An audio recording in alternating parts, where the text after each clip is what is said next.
Recibe un cordial saludo, una bienvenida y estamos hoy comenzando una nueva serie, un nuevo discipulado que seguramente nos va a volar la cabeza. El Señor nos seguirá hablando y quédate y agarra tu cuaderno, tus notas o recibe la palabra porque el Señor nos va a hablar. No hay como poder saber que todo lo que tú haces en esta tierra tendrá su paga o tendrá su recompensa. Y ese es el tema que vamos a ver hoy. Padre, en el nombre de Jesús te doy gracias porque tú siempre tienes palabras de vida eterna. Señor, háblanos al corazón y que podamos, Señor, sacudirnos, meditar en tu palabra y reflexionar y poder cambiar. Señor, que tu bendición siempre sea sobre nosotros. Te lo pido en el nombre de Jesús, tu Hijo. Amén, amén y amén. Bien, no hay como tener la satisfacción que uno pues tenga una paga por lo que hace. Bueno, en lo natural, es más, hasta así lo dice la Escritura, que el buey, pues no pondrás bozal al buey te trilla, dando a entender a que aquel que sirve al Señor, pues si va a recibir una ofrenda o una paga o una dádiva, ¿verdad? Pues no se la negarás, pero en lo natural es igual, uno va a trabajar esperando una gratificación por el servicio que uno hizo, o si uno tuviera una empresa, pues uno espera tener una utilidad en lo que hace. Bueno, entonces, en lo que Dios hace, en todo lo que Él emprende, en el reino de Dios, Él nos dice que definitivamente todo lo que uno haga por Él va a tener su recompensa, ¿verdad? En otras palabras, esfuérzate para obtener la recompensa mejor. Y lo que uno siembra, eso cosecha. Es un principio. Y debiéramos de considerar que nuestra vida debiera ser siempre debiera estar provocando el dar un fruto por lo que hacemos en cualquier área de nuestra vida, ¿verdad? Bueno, ¿por qué la importancia de conocer lo que Dios nos da? Pues porque Él le da placer bendecir a un pueblo. Pero lo curioso es que la expresión que menciona la Escritura es que las recompensas tienen que ser completas. Y a esto se refiere este mensaje. ¿Cuáles son las recompensas que Él da y cómo es que deberíamos de ir evolucionando para obtenerlas? Mire cómo dice 2 de Juan, capítulo 1, verso 8. Mirad por vosotros mismos para que no perdáis el fruto de vuestro trabajo, lo que hemos estado hablando, sino que recibáis la recompensa completa. Da la impresión como que podría haber que hay recompensas parciales. O qué feo, ¿verdad? Hacer las cosas a medias. Entonces uno recibe algo a media, ¿verdad? Entonces, el Señor hoy ha puesto en mi corazón el que yo te enseñe cómo obtener el fruto completo o la recompensa completa al presentar nosotros un fruto completo, ¿verdad? Y que nosotros podamos sentirnos, pues, satisfechos de que nuestra labor en el reino es para poder tener siempre una, pues, y sabe que es confuso porque la Escritura dice que no hagas nada esperando recibir. Pero lo que sí creo yo que debemos de creer en todo, de todo corazón, es que Dios nos quiere ver prósperos, bendecidos. Entonces, aunque ese no sea nuestro único objetivo, que al nosotros amar a Dios, servir a Dios, buscar al Señor, sepamos que Él nos va a recompensar. Es más, Él hace mención en la Escritura que nos debemos de presentar ante el tribunal de Cristo. Y vamos a ser ahí juzgados de todo lo que hicimos en esta tierra, sea bueno o malo, para recibir, dice, recompensa de lo que hicimos. Es más, dice la Escritura que el Señor, una de las preseas que Él da son como coronas, y coronas que de alguna manera nosotros vamos a presentarle a Él en determinado momento. Bueno, entonces entrando de lleno, vamos a empezar a indagar. Usted recuerda en el libro de Ruth, tenemos esta hermosa mujer llamada Ruth la Moabita, que fue compañera o fue nuera de Noemí y compañera de, pues, de jornada, ¿verdad? Ellos caminaron hasta regresar a Israel, y al llegar a Belén de Judea, dice que encontraron a un familiar que era dueño de una gran parcela, y Ruth vino y dijo, bueno, lo que nos queda es trabajar, y ella empieza tomando la labor de un obrero, pero de los que piden, de los que recogen, o sea, como los limosneros, de los que recogen las espigas que van cortando los cosechadores, que llamémosle por ley, era dicho que lo que ellos cortaban no lo recogieran. Si se les caía algo de la mano, no lo recogieran, porque eso ayudaba al pobre. Entonces dice que Ruth se esforzó muchísimo, trabajando duro, día, mediodía y tarde. Y era en la noche, y llega Booz y se da cuenta de quién es esta mujer, y pregunta al caporal, y él le dice, esta sí es mujer de arranque, le dice, ha estado todo el día, mujer de empuje, ¿verdad? Entonces viene él y se le acerca, le dice que, pues, comparten un poco de comunicación, y le dice de esta manera, mire cómo le dice, y es algo que me agrada muchísimo, porque él le dice que el Señor recompense tu obra y que tu remuneración sea completa de parte del Señor, Dios de Israel, bajo cuyas alas has venido a refugiarte.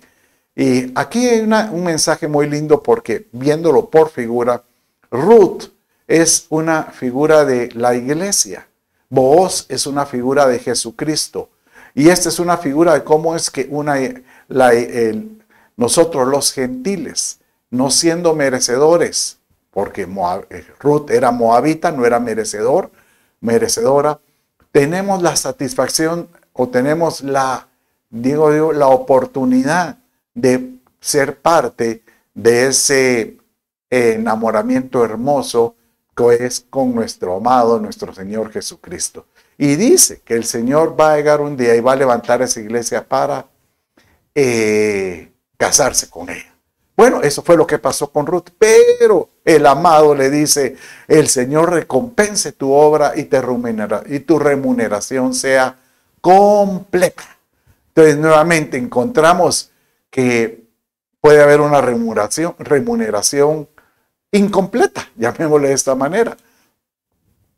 Yo le pido a mi Padre, Señor, tal vez no soy el mejor siervo, pero ayúdame a entender, a esforzarme, dame las fuerzas para poder dar lo mejor por ti. Diga conmigo, Señor, dame las fuerzas para dar lo mejor por ti. Y de esta manera, pues tenga por seguro que Él va a darle fuerza. ¿Sabe una expresión que yo utilizo es que el Señor hace esto? Miren, sopla sobre nosotros, que nuestro espíritu, Señor, se encienda para dar lo mejor por ti.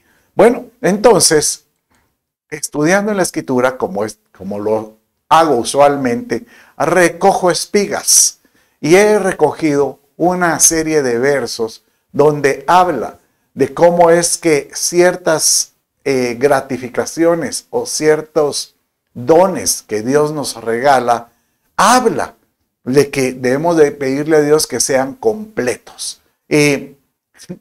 Mire los que encontré y quiero que los lea conmigo. Entonces, dice que hay versos donde dice que busquemos el gozo que sea completo, la sanidad, la santidad, la misericordia, la paz, obediencia, la devoción, el vínculo con Él, la fidelidad, el amor, la sabiduría, conocimiento, mensaje, obra, nuestras obras, la fe. Y aquí viene el equipo del guerrero, armadura completa, equipado, seguridad, autoridad y la salvación. Curioso, ¿verdad? Que menciona que la salvación debiera ser completa. O sea que aquel que no terminó su purificación en la tierra, pues tiene que pasar un proceso de purificación. Son términos que vamos a ir aprendiendo a lo largo de este discipulado. Bueno, entonces, prepárese que vamos a ver cómo obtener lo mejor de nuestro Padre Celestial. Entonces, el primer vimos que era el gozo. Y dice la Escritura en Juan 16:24 de esta manera. Dice el Señor Jesús, hasta ahora nada habéis pedido. En mi nombre, pedid y recibiréis para que vuestro gozo sea cumplido. Hay otras veces que dice para que sea completo totalmente. Te da a entender de que igual que el gozo puede ser parcial. Es más, hay un verso que dice que nosotros debemos tener plenitud de gozo. O sea que, así como el Espíritu Santo quiere llenarnos y desbordar, tenemos que tenerle, Señor, dame esa alegría. ¿Qué es eso del gozo?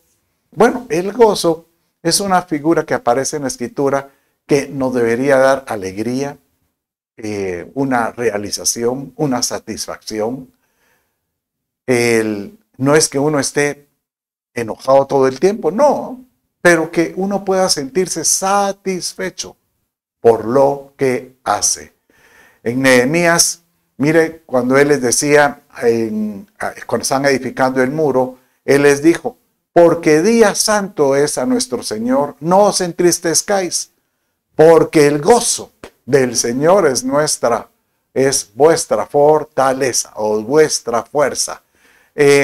¿Sabe que aquí particularmente se refiere a que ellos estaban pasando un momento de tristeza?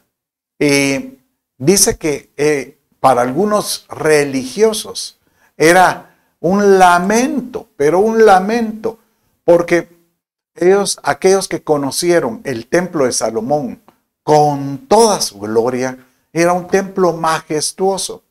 Y en este momento, pues ya Esdras había edificado el templo, pues que con sus fuerzas lograron edificar, que seguramente era prácticamente no hay indicios de cómo lo terminaron, pero no era como Salomón, como el templo de Salomón.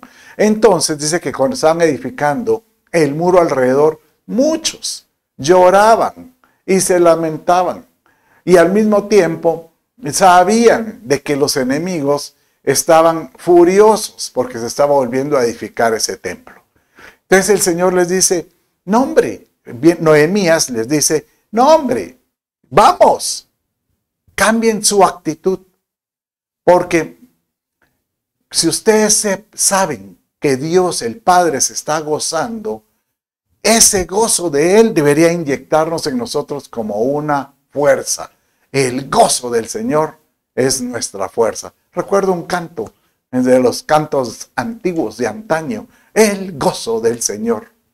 Nuestra fortaleza es. Y usted dirá, mejor Pastor Chito predique.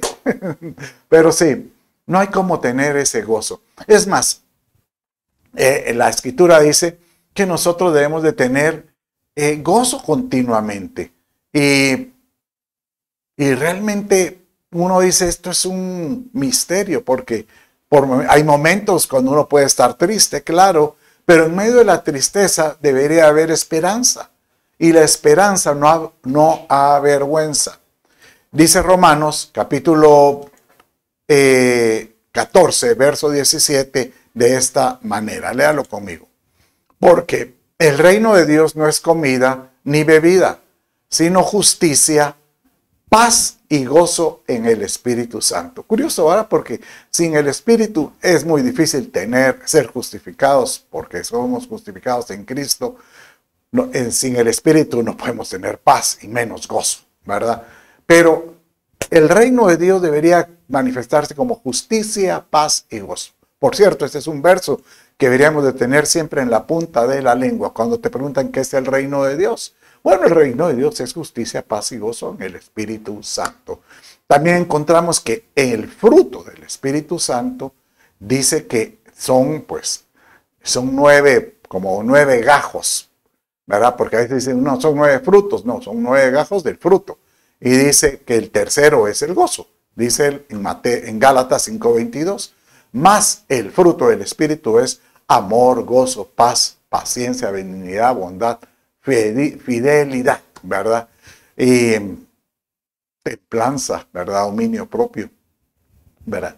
Entonces, si el Padre dice, yo he derramado en ustedes esa gracia, porque es un regalo. Por ejemplo, cuando habla del don, de los dones de Dios, uno de los dones es tener ese gozo, esa alegría. El Señor dice, tómenla para mí, ¿verdad? Es más, para mí es un placer aquel que disfruta la bendición. Así lo dice Eclesiastés 3:12 en esta versión. Mire cómo me gustó como dice aquí.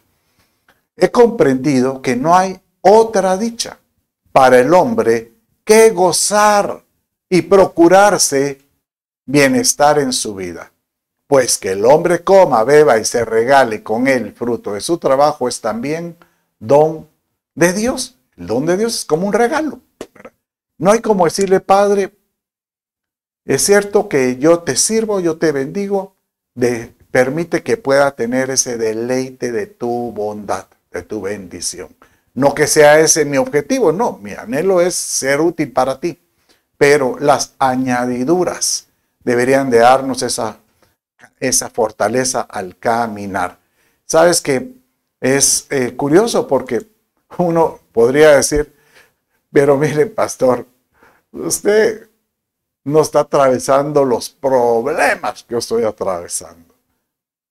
Usted no sabe la situación en que ando metido. Bueno, es curioso porque realmente la Escritura, cuando habla de que nosotros tenemos que estar gozosos en todo momento, dice, ¿cómo es posible? Ahí lo único que puedo pensar es que el gozo se vuelve un misterio, ¿verdad? Y encontramos en varios versos que nosotros debemos de aprender a sacar, como que meter la mano en esa dimensión espiritual y jalar de Dios todas esas oportunidades de poder tener el gozo de Él. Mire cómo dice Habacuc 3:17 y 18.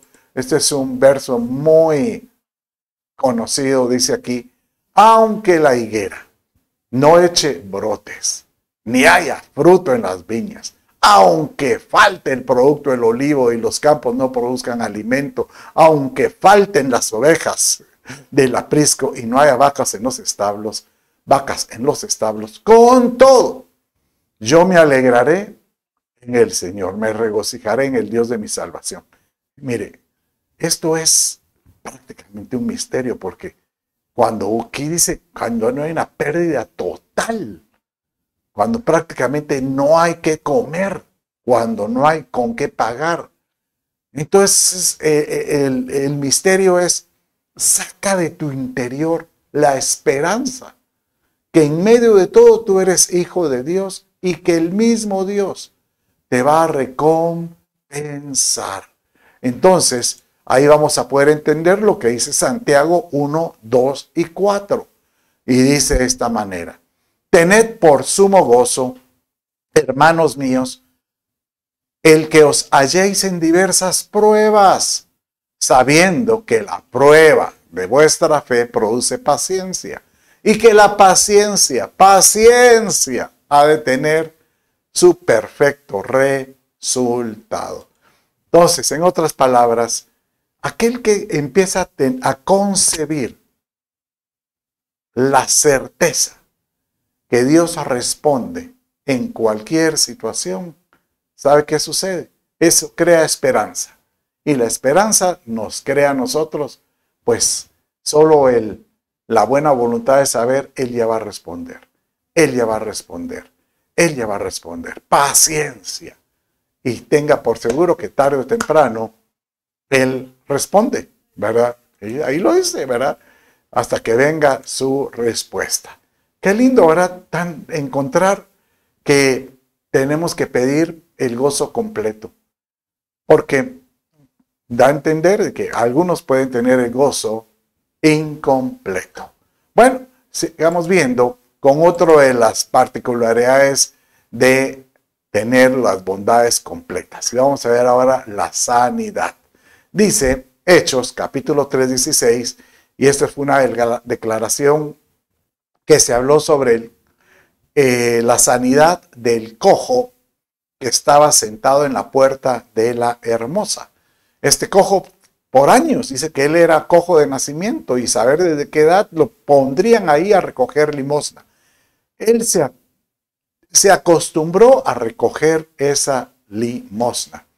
Y viene Pedro, se le queda viendo a los ojos y le dice, oro no tengo ni plata te doy, pero lo que tengo en el nombre del Señor te doy. Y dice que le extiende la mano y lo levanta.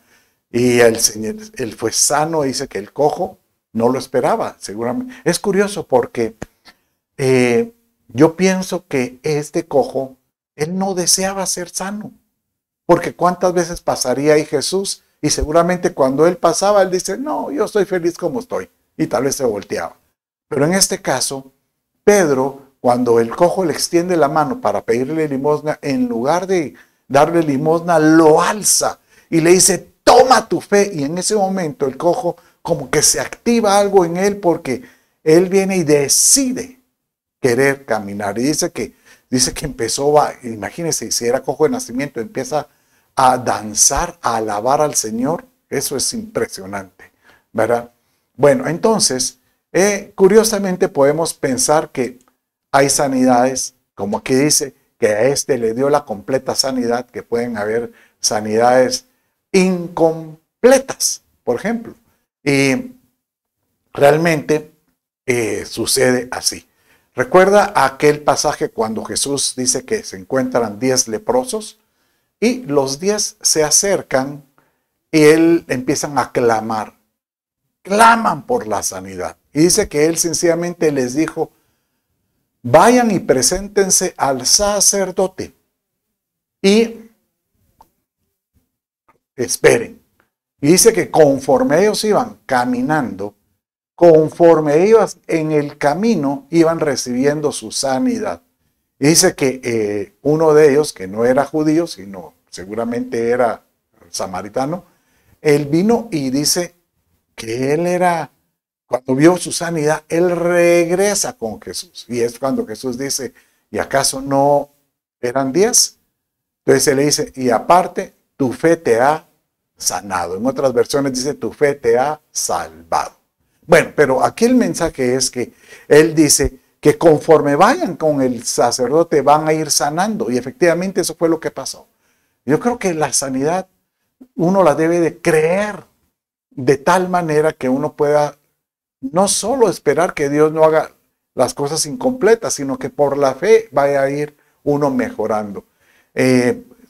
¿Sabe? Yo lo miro con algunas personas que me dicen, mire, tengo tal problema, ¿puede orar por mí? Sí, le dije yo, pero no dejes de escuchar a tu médico y escuchar lo que Dios tenga, porque Dios también es el Dios de médicos y también es el médico divino. Entonces, Dios puede utilizar, por ejemplo, Lucas era un médico. Es más, Pablo hacía referencia de Lucas como uno de sus mejores amigos. Seguramente Lucas obraba en su vida. Entonces, debemos de creer que Dios puede obrar y puede tener una sanidad progresiva, pero teniendo la certeza que Dios aún sana. Diga conmigo, Dios sana. Dios aún sana. Como lo dice Jeremías 33:6 de esta manera. He aquí yo les traeré sanidad y medicina y los curaré y les revelaré abundancia de paz y de verdad, ¿verdad? Y el Salmo 103:3 dice, y Él es el que perdona todas tus iniquidades y el que sana todas tus enfermedades.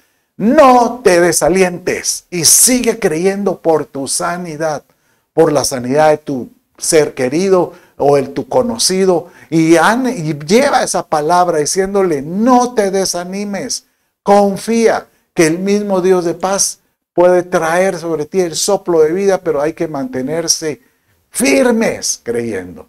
Bueno, caminemos rápidamente y vamos a entrar con otro de los que tenemos que encontrar la sanidad completa, el gozo completo y ahora la santidad, ¿verdad? Mire cómo dice 2 Corintios 7:1, en esta versión Dios habla hoy. Así pues, queridos hermanos, estas son las promesas que tenemos. Por eso debemos de mantenernos limpios de todo lo que pueda mancharnos, tanto en el cuerpo como en el espíritu. Mire, es curioso, antes de continuar, porque nos podemos manchar no solo el cuerpo, no solo el alma, pero el espíritu se puede apagar.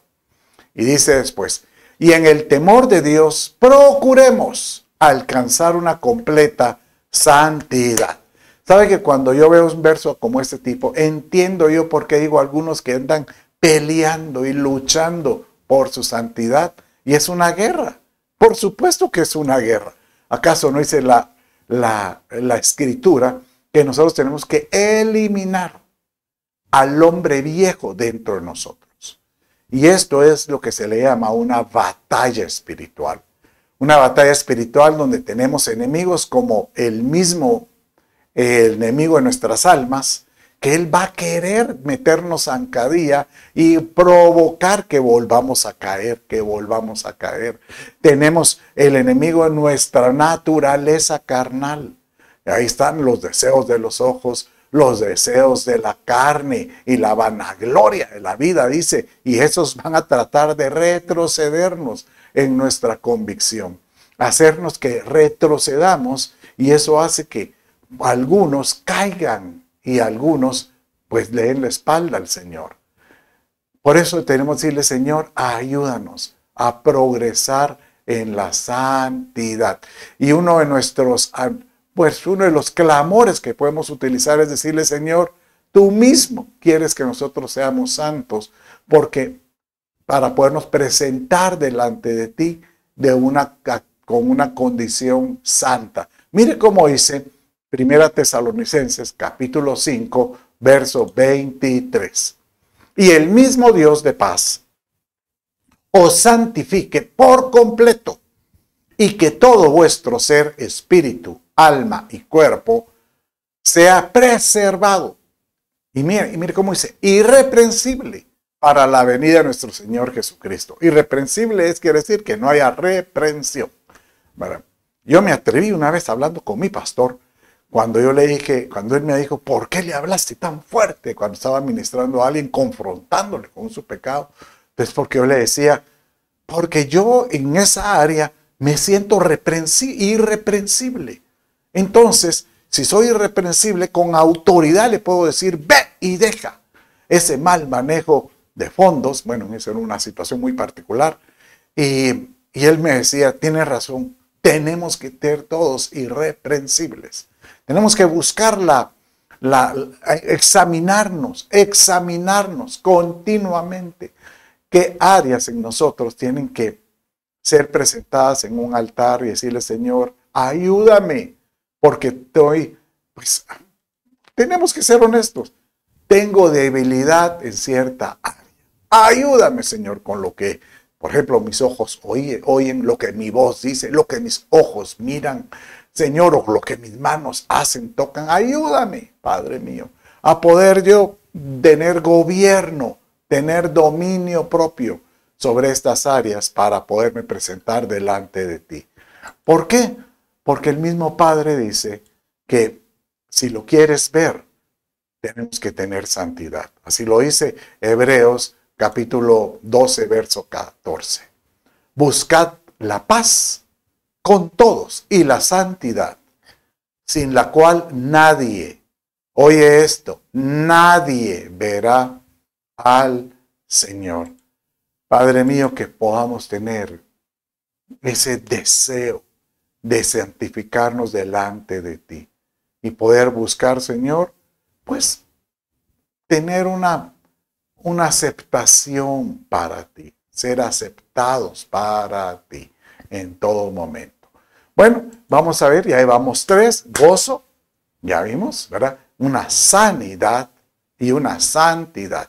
Pero miren lo que dice esta otra en Judas, capítulo 1, verso 2, y me gustó más cómo dice en esta versión Kadosh.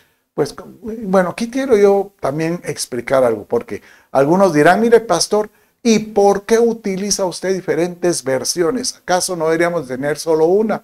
Lo que sucede es que son traductores y utilizan la misma expresión utilizando tal vez otras palabras que se casan a la medida, pero que también se vuelven muy oportunas para una enseñanza. Entonces, en este verso, él hace ver que nosotros debemos de tener misericordia, amor y shalom o paz, ¿verdad? En medida plena o completa, dice, o en plenitud, ¿verdad? Entonces, eso da a entender de que puede ser de que si no está en plenitud, puede estar a medias. Entonces, mire cómo dice aquí, la misericordia, amor y shalom, dice, pero en shalom es paz. Sean suyos con medida completa, ¿verdad? Entonces aquí vamos a ver, hoy vamos a ver aquí misericordia y la paz. Otro día vamos a ver el amor porque se adapta con otros principios de ser completos. Bueno, entonces, misericordia quiero. Eso, ¿sabe que esa es una expresión que utiliza el Padre? Misericordia quiero y no sacrificios. Él dando a entender que él dice, yo prefiero que tengas un corazón de misericordia a que te estés sacrificando por servirme. Porque aquel que tiene misericordia puede ver como mira, siente como Dios mira y siente, con amor, tendiendo compasión, ¿verdad? Jesús varias veces miraba a la gente y él tenía compasión, que es una expresión muy parecida a la misericordia de la gente. Y ¿sabes cómo decía? Este pueblo anda como sin pastor. Entonces, para eso he venido yo, para que puedan tener misericordia. Bueno, entonces, vamos a ver algunos versos donde hablan del por qué la misericordia. Y es porque el mismo Dios dice que Él es misericordia. Dice en el Salmo, capítulo 100, verso 5, de esta manera. Porque el Señor es bueno, para siempre es su misericordia y su fidelidad por todas las generaciones. Entonces, aquí vemos que prácticamente la naturaleza del Padre es misericordia. Y una de acuérdense que Dios es eterno, es omnipresente, ¿verdad? Entonces, en su omnipresencia, Él te dice, ¿verdad? Mi misericordia estará eternamente. Como quien dice que el que la quiere, ahí estará. El que la toma, ahí estará. Dice Lamentaciones 3, 22 y 23 de esta manera, léalo conmigo. Que las misericordias del Señor jamás terminan, pues nunca fallan sus bondades. ¿Qué dice? Son nuevas cada mañana. Grande es tu fidelidad. Este es otro canto muy especial que hay, que nuevas son sus misericordias cada mañana.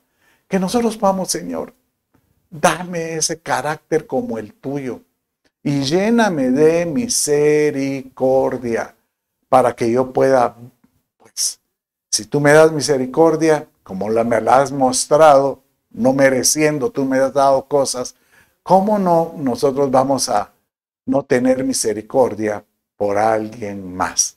Y Él nos demanda que nosotros podamos tener misericordia. Mire cómo dice Lucas 6, 36, por ejemplo. Sed misericordiosos, así como vuestro Padre es misericordioso.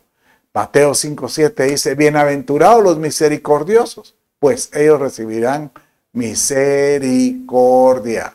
Y Romanos 9:23 dice, lo hizo para dar a conocer las riquezas de su gloria sobre los vasos de misericordia, que de antemano Él preparó para gloria. Eso da a entender de que aquel que tiene una actitud de recibir misericordia, Dios lo convierte en un vaso. Entonces, ¿él qué tiene que hacer con un vaso vacío? Pues de llenarlo de misericordia. Que yo pienso que su espíritu está lleno, como es Él, es su naturaleza. Cada vez que Él nos llena de su Espíritu Santo, pues su misericordia es en nosotros. Señor amado, que en nuestro corazón siempre exista el deseo de ser misericordiosos. Bueno, entonces ya vimos la importancia de tener el gozo, la sanidad, la santidad, ¿verdad? Y la misericordia. Y hoy vamos a ver un último por el día de hoy que le he llamado la paz, ¿verdad? Buscar la paz, ¿verdad? La paz, como dice, tener misericordia, paz y amor, y que sea una medida completa, dice Judas. Bueno, entonces, en el Salmo capítulo 34, 12 y del 12 al 14 dice así. ¿Quién es el hombre que desea vida y quiere muchos días para ver el bien? Guarda tu lengua del mal y tus labios de hablar engaño. Apártate del mal y haz el bien y busca la paz y síguela, ¿verdad? Busca la paz. Que Señor, podamos, Señor, anhelar, buscar la paz y seguirla. Esto de la paz es como un misterio, como el gozo, ¿verdad? Cómo poder tener un paz en medio de la tribulación, paz en medio de la angustia, paz en medio de cualquier preocupación. Pero en todo esto, aquel que aprende a vivir en paz, ¿sabes qué dice el Señor? Él te mantiene guardado. La paz de Dios guarda. Mire cómo dice el Filipenses 4, 6 y 7. Por nada estéis afanosos. Antes bien, con todo mediante oración y súplica, con acción de gracias, dadas a conocer vuestras peticiones delante de Dios. O sea que orando, cuando tú te sientas afligido, angustiado, ora al Señor. Ora y súplica. Y dice oración y súplica. Esto lo vimos en una enseñanza, que la oración va acompañada de la súplica.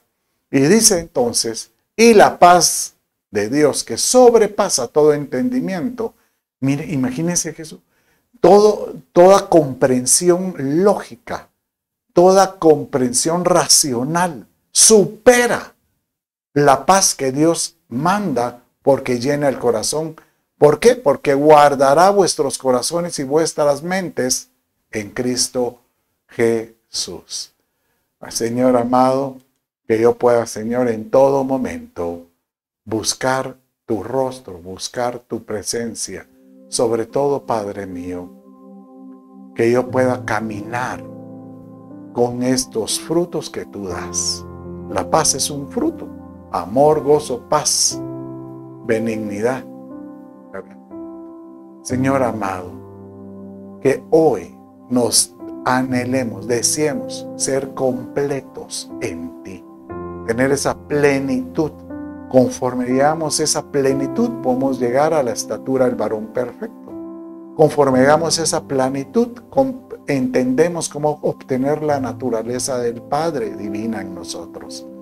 Padre, en el nombre de Jesús, yo te ruego, bendice a cada uno de los que me están escuchando. Bendice su vida, bendice su camino, bendice sus proyectos, sus sueños y todo lo que emprendan, Padre, sea en plenitud, buscando la plenitud. Te lo ruego en el nombre de Jesús, tu Hijo. Te doy gracias. Amén, amén y amén. Bueno, mis amados, con esto finalizamos hoy. Dios me los bendiga. Un abrazo y bendiciones.